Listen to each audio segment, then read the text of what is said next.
ರಾಜಕೀಯದವರೇ ಜಾತಿ ಧರ್ಮನ ಬಿತ್ತಕತ್ತಾರೆ ಜನರು. ಪೂರ್ಣವಾದ ಜ್ಞಾನ ಯಾವ ಮನುಷ್ಯನಿಗಿರಲ್ಲ, ಅವಾಗ ಇವೆಲ್ಲ ಬರೋದು ಸಹಜ. ಸಂಪೂರ್ಣವಾದ ಜ್ಞಾನ ಗಳಿಸಿದರೆ ಯಾವುದಕ್ಕೂ ಅವಕಾಶ ಇರಲ್ಲ. ಅರಿವು ಹೇಳ್ತೀವಲ್ಲ, ನಾವು ತಿಳಿದ್ರೆ ಎಷ್ಟು ಉದ್ದಾಗ ಇವೆಲ್ಲ ಬರ್ತವೆ. ಪೂರ್ಣವಾದ ಜ್ಞಾನ ಸಂಪಾದನೆ ಮಾಡಬೇಕು ಮನುಷ್ಯ. ಅರಿವಿನ ಕೊರತೆ. ಈಗ ಕೆಲವು ರಾಜಕಾರಣಿಗಳು ಈ ಹಿಂದೂ ಧರ್ಮ ಇರ್ಬೋದು, ಸನಾತನ ಧರ್ಮದೊಂದು ರೋಗ ಇದ್ದಂಗೆ, ಕುಷ್ಠ ರೋಗ ಇದ್ದಂಗೆ, ಅದನ್ನು ನಿವಾರಣೆ ಮಾಡಬೇಕು, ಈ ಥರದ್ದೆಲ್ಲ ಸ್ಟೇಟ್ಮೆಂಟ್ಗಳನ್ನ ಕೊಡ್ತಾರೆ. ಹಿಂದೂ ಧರ್ಮನೇ ಇಲ್ಲ, ಅದಕ್ಕೆ ಅಪ್ಪ ಅಮ್ಮ ಯಾರು, ಅದು ಹೆಂಗೆ ಹುಟ್ಟುತ್ತೆ ಅಂತೇಳಿ ಅವ್ರನ್ನೇ ಕೇಳಬೇಕು ಅಷ್ಟೇ. ಒಬ್ಬ ಸ್ವಾಮಿ ಇವು ಜಿಜ್ಞಾಸೆ ಇರ್ತಕ್ಕಂಥದ್ದು ನಾನು ಹೇಳಿದ್ದಲ್ಲ, ರೂಢಿ ಪದ್ಧತಿ ಸಂಪ್ರದಾಯ ಅಂತ ಇರ್ತದೆ.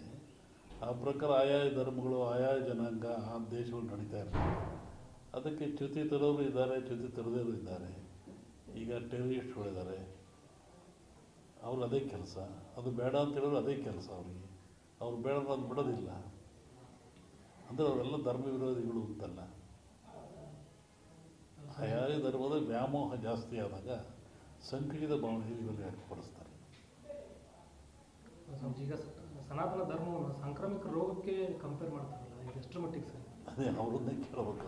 ಒಬ್ಬ ಸ್ವಾಮೀಜಿಯಾಗಿ ಈಗ ಭಾರತ ಸನಾತನ ಧರ್ಮವನ್ನು ನಂಬ್ಕೊಂಡು ಬಂದವರು ನಾವೆಲ್ಲ ಓದ್ದವರು ಹಿಂದೂ ಧರ್ಮ ಅಂತೇಳಿ, ಒಬ್ಬ ಸ್ವಾಮೀಜಿಯಾಗಿ ತಮ್ಮ ನಿಲುವೇನಂತ ಕೇಳ್ತೀವಿ. ಆಯಾಯ ಧರ್ಮ ಯಾವುದು ಶಾಂತಿ ನೆಮ್ಮದಿ ಕೊಡ್ತದೆ ಅದು ಆಚರಣೆ ಭಾಳ ಮುಖ್ಯ. ಹುಟ್ಟಿ ಧರ್ಮ ಅಂದರೆ ನೆಮ್ಮದಿ ಬೇಕು, ಶಾಂತಿ ಬೇಕು, ಮನುಷ್ಯನಿಗೆ ನಿಜವಾದ ಒಂದು ಜ್ಞಾನ ಮೂಡಿಸ್ಬೇಕು. ಅದು ಸಿಕ್ಕಿದ ತೊಂದರೆ ಏನಿಲ್ಲ. ರಾಷ್ಟ್ರ ರಾಜಕಾರಣದಲ್ಲಿ ಕೆಲವೇ ತಿಂಗಳಲ್ಲಿ ಚುನಾವಣೆ ಬದಲಾವಣೆ ಆಗ್ಬೋದು. ಹೇಳಿದ್ದ ಅಲ್ಲೋಲು ಕಲ್ಲೋಲು ಆಗ್ತದೆ, ರಾಜಕೀಯ ಅಸ್ಥಿರ ಆಗ್ತದೆ. ಈ ಲೋಕಸಭಾ ಚುನಾವಣೆ ವೇಳೆನೇ ಆಗ್ತದೆ ಸ್ವಾಮೀಜಿ. ಈ ಸದ್ಯದ ಪರಿಸ್ಥಿತಿ ಮುಂದುವರಿಯೋದಿಲ್ಲ ಹಾಗಾದರೆ ಮುಂದಿನ ಲೋಕಸಭಾ ಚುನಾವಣೆ ನಂತರ? ನೋಡ್ತೀವಿ, ಹೇಳಿದ ಸತಿ ಹೇಳ್ತೀವಿ. ಅದ್ರ ಬಗ್ಗೆ ಇನ್ನೂ ಕಾಲ ಅವಕಾಶ ಇದೆ. ಡಿಸೆಂಬರ್ ವೇಳೆಗೆ ಚುನಾವಣೆ ಬರ್ತದೆ. ನಾವು ವಾಪಸ್ಸು ಊರಿಗೆ ಹೋಗ್ಬೇಕು. ಚುನಾವಣೆ ಪೂರ್ವದಲ್ಲಿ ಅಸ್ಥಿರತೆ ಯಾವ್ದಾರು ಹೇಳಿ ಅಪಾಯ ತಂದುಕೊಳ್ಳೋಕೆ ಇಷ್ಟಪಡಲ್ಲ ನಾನು. ಒಳ್ಳೇದಾಗಲಿಲ್ಲ. ಈಗ ರಾಜ್ಯದಲ್ಲಿ ಅಸ್ಥಿರತೆ ಉಂಟಾಗ್ತಾ ಇದೆ ಅಂತ ಮುನ್ಸೂಚನೆ ಕಾಣ್ತಿದೆ. ಅವರವ್ರ ಸರ್ಕಾರದ ವಿರುದ್ಧ ಅವರವರೇ ಲೆಟರ್ ಬರೆಯೋದು, ಕಮಿಷನ್ ಜಾಸ್ತಿ. ಸಹಜವಾಗಿರೋದಲ್ರಿ, ಮನುಷ್ಯನಿಗೆ ಸಹಜವಾಗಿರೋದೇ ಅವನ್ನೇ. ಯಾರನ್ನೂ ತೃಪ್ತಿಪಡಿಸೋಕ್ಕಾಗಲ್ಲ.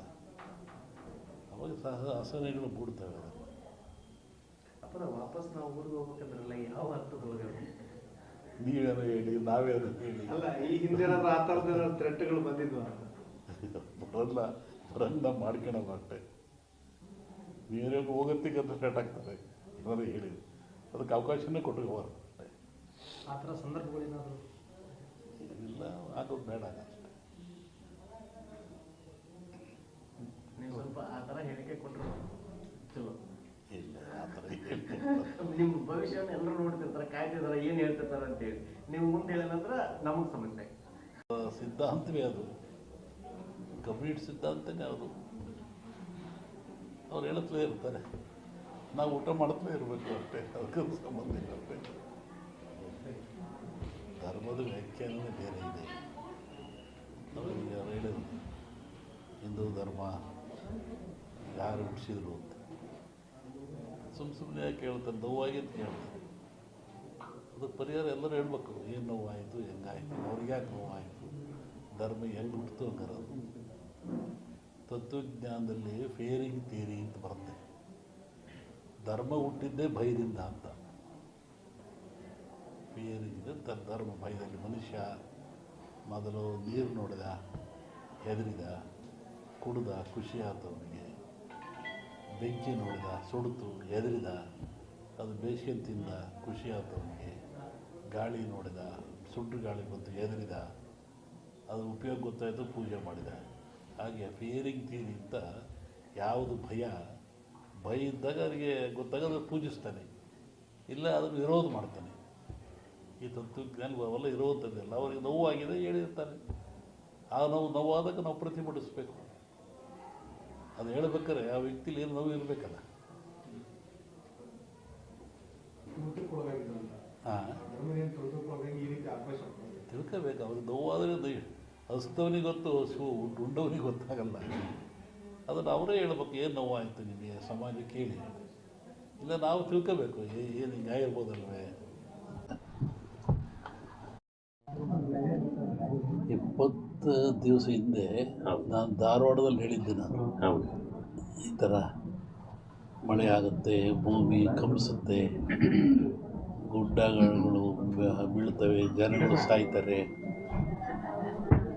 ರೋಗ ರುಜಿನಗಳು ಹೆಚ್ಚಾಗ್ತವೆ.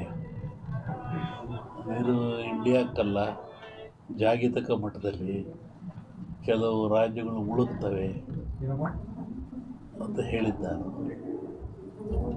ಈಗ ಅದರ ಪ್ರಕಾರವಾಗಿ ನನ್ನ ಲೆಕ್ಕ ಇನ್ನೂ ಅಮಾವಾಸ್ಯೆವರೆಗೆ ಇರ್ತದೆ.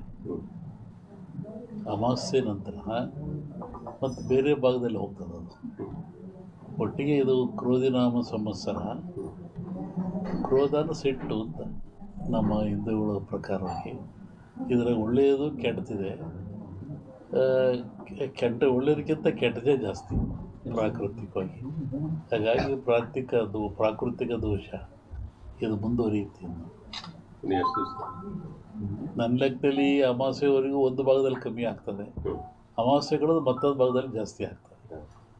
ಇದು ಇಂಡಿಯಾಗೆ ಅಂತೆಲ್ಲ ಹಲವರು ವರ್ಲ್ಡ್ ಹೇಳ್ತಿರೋದು. ನಾನು ಜಲಕಂಟಕ ಹೇಳಿದ್ನಲ್ಲ, ಜಲಕಂಟಕ ಇದೆ, ಎಲ್ಲ ಡ್ಯಾಮ್ಗಳು ತುಂಬ್ತವೆ ಅಂತ ಹೇಳಿದ್ದೆ ನಾನು. ಇದೆಲ್ಲ ನಡೆದಲ್ಲಿ ಹೇಳಿದ 20 ದಿವಸ ಧಾರವಾಡದಲ್ಲಿ ಹೇಳಿದ್ದು ನಾನು. ಇದು ನಡೆದಿರೋದೆಲ್ಲ ಮುಂದೆಲ್ಲ ಅದೇ ಅನಿಷ್ಟ ಜಾಸ್ತಿ.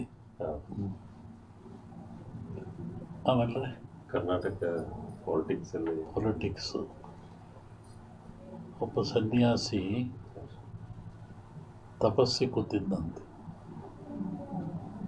ಒಬ್ಬ ಬೇಡ ಒಂದು ಜಿಂಕೆ ಬಂದಂತೆ ಕೊಲ್ಲಕ್ಕೆ ಅಂತ. ಅವನ ಮುಂದೆ ಹೋಯ್ತಂಥದ್ದು ಜಿಂಕೆ. ಅವನು ಬೇಡ ಬಂದ, ಏನು ಸ್ವಾಮಿ ಇಲ್ಲಿ ಜಿಂಕೆ ಓತ ಅಂತ ಕೇಳಿದ. ಇವನು ಹೇಳಿ ಕೇಳಿ ಸನ್ಯಾಸಿ ಅವನಂದ, ಈ ಓತು ಅಂತ ಹೇಳ್ಬಿಟ್ರೆ ಕೊಂದು ಬಿಡ್ತಾನೆ, ಆ ಕೊಂದು ಪಾಪ ನನಗೆ ಬಂದುಬಿಡುತ್ತೆ. ಇಲ್ಲ ಅಂತ ಹೇಳಿದ್ರೆ ಸುಳ್ಳು ಹೇಳಿದ ಪಾಪನೂ ಬರುತ್ತೆ ನನಗೆ, ಏನು ಮಾಡೋದು ಅಂತ ಯೋಚನೆ ಮಾಡಿದ್ದಂತ. ಆಮೇಲೆ ಮತ್ತೆ ಅವನ ಆಸೆ ಕೇಳಿ, ಎಲ್ರಿಗೊಂದು ಹೇಳ್ರಿ ಇದ್ರಿ ಸ್ವಾಮಿಗಳು ಇಲ್ಲೇ ಓತಲ್ಲ. ಅದಕ್ಕೆ ಅವನು ಸನ್ಯಾಸಿ ಹೇಳಿದಂತೆ, ಯಾವುದು ನೋಡ್ತು ಅದಕ್ಕೆ ಮಾತಾಡೋಕ್ಕೆ ಬರಲ್ಲ, ಯಾವ